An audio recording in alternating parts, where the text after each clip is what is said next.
oxalis corniculata. We can make a chutney or a sauce, Indian sauce, out of this oxalic corniculata. It is having tangy taste. Thoda sa khatta hota hai.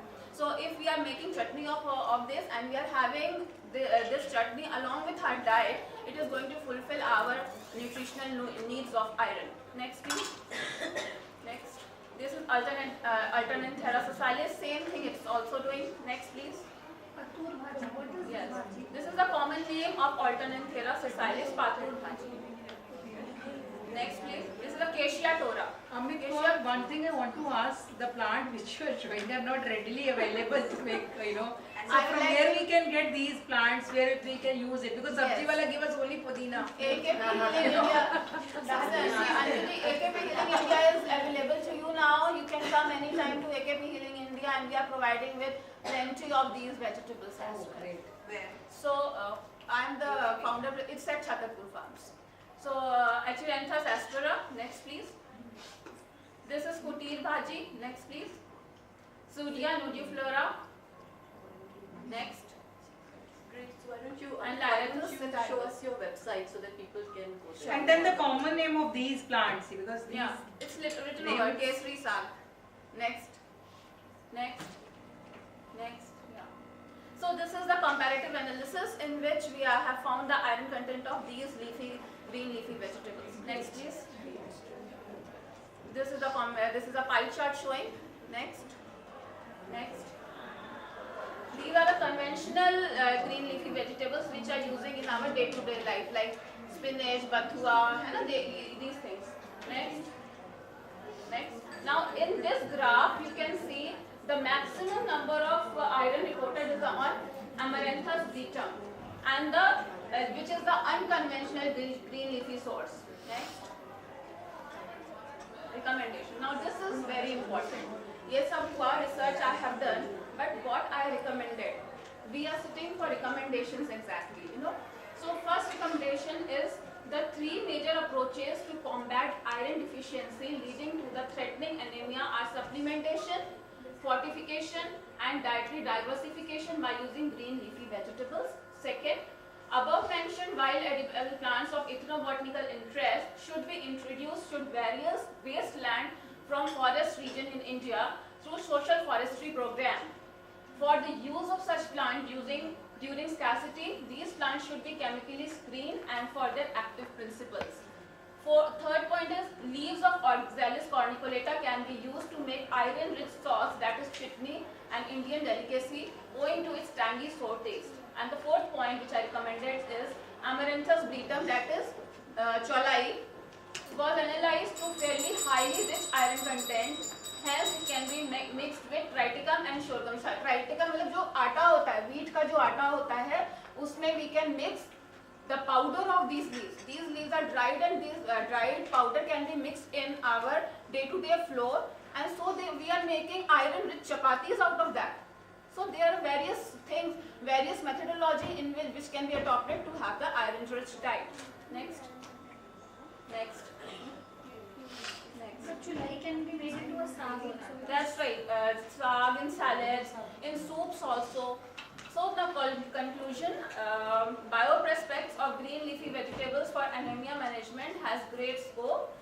A healthy diet is prescribed for any anemic patient. It is vital for you to include foods that are not only rich in iron but also in vitamin B12, folic acid and vitamin C. Next. So these are the references which I have taken. Next. Thank you. So this is all about the diet. So we can, concluding this session, like this presentation, I want to recommend not only the conventional leafy sources, but also you should consider the unconventional edible leafy sources which are known as famine food, which are not readily available as said by Anjuji, but it is available by me at AKP Healing India at Charu Farms. Anybody can come with their problems and open outlet in the other areas also. No, just I have started there. Thank you so much. Are you online? Yes. Great. So now, lovely Amit and That was really interesting. Actually, this whole session is going very well. I really don't know what else I have to add except that my presentation has nothing to do with nutrition. Like I said, exercise is really, really, really, really important for us because we were built to move. Our body is an absolute miracle. Okay, just imagine 206 bones, kind of connected, placed one next to another, connected by cables, cable-like muscles, which then contract in these various combinations to make small movements possible. Okay, all of this is happening, it's starting in our brain. The brain sends a signal, it's traveling faster than light, there's a huge network of nerves. I mean, I can go on and on, but I think you guys get my drift. The body is a miracle. It is a true example of nature's wisdom. Now, what really makes the body sick? Lots of things, but lack of movement is definitely one of the reasons why disease exists, and putting movement in is one of the ways in which we can actually come out of disease. This has been proven again and again. Exercise is medicine. Now you've heard of yoga as being medicine. I would say don't stop there or don't start there. Any kind of movement is medicine. In Native American cultures, if you were ill and you went to one of these medicine men, which are like shamans, one of the things they would ask you is, when was the last time you danced? This was actually part of their their medical investigative process. When was the last time you danced?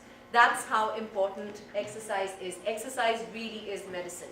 I'm a pre and postnatal exercise specialist. I work at the Rosewalk Wellbeing Program. We put together, this is not me, we put together a well-being program for women who are going through the maternity experience. So prenatal, postnatal, and everything in between. Now, we know the innate wisdom of the body, right? The body is wise enough to actually create another human being.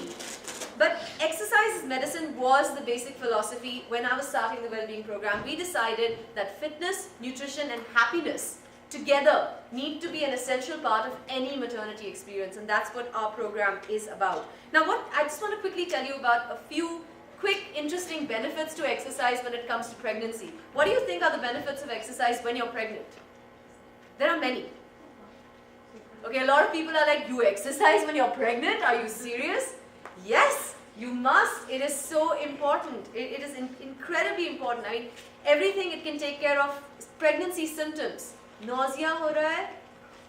Believe me, go for a walk outside. You're going to feel better. Moving, actually, nausea actually, there's a whole research paper to it, but it has a lot to do with your BP, which is fluctuating when you're pregnant. When you're exercising, it actually helps to flatline out that BP, and so a lot of these pesky pregnancy symptoms go away.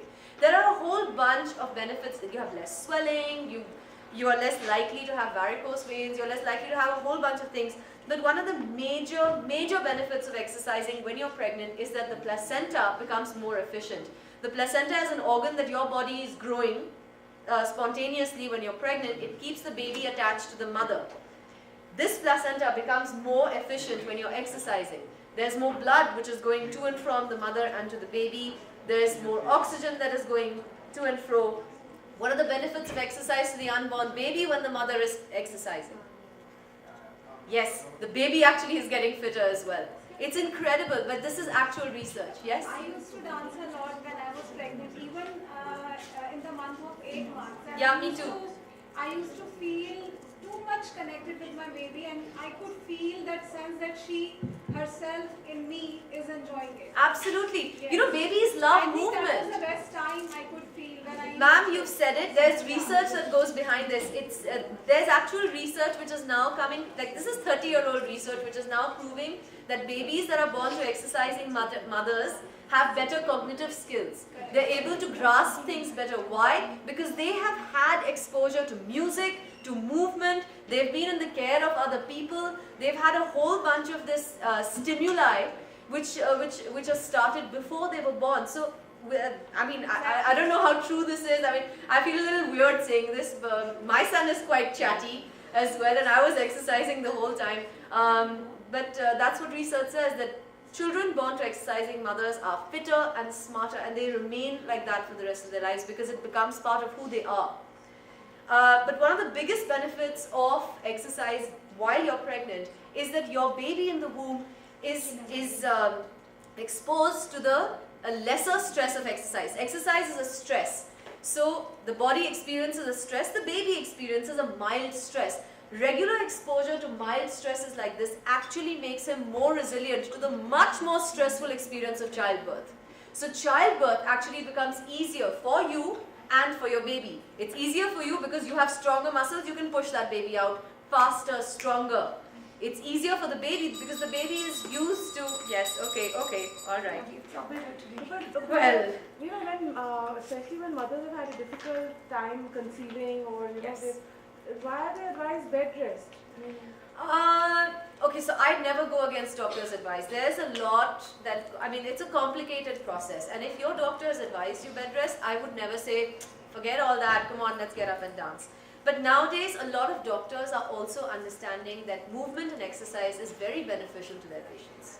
So more and more, this research is new. Like I said, it's only 30 years old now, but it's coming more and more out there. So like I work now with a panel of about 12 of the top doctors in the city, and all of them have been sending me their patients saying, go to Charu, just get out there, do some work.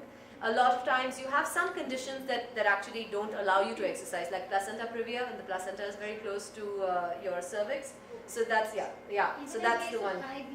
In case of high BP, in case you have any other complications, the doctors may not allow you to, because exercise is a stress, right? Pregnancy is a stress, you're adding a stress to that, so they don't want that to overlap.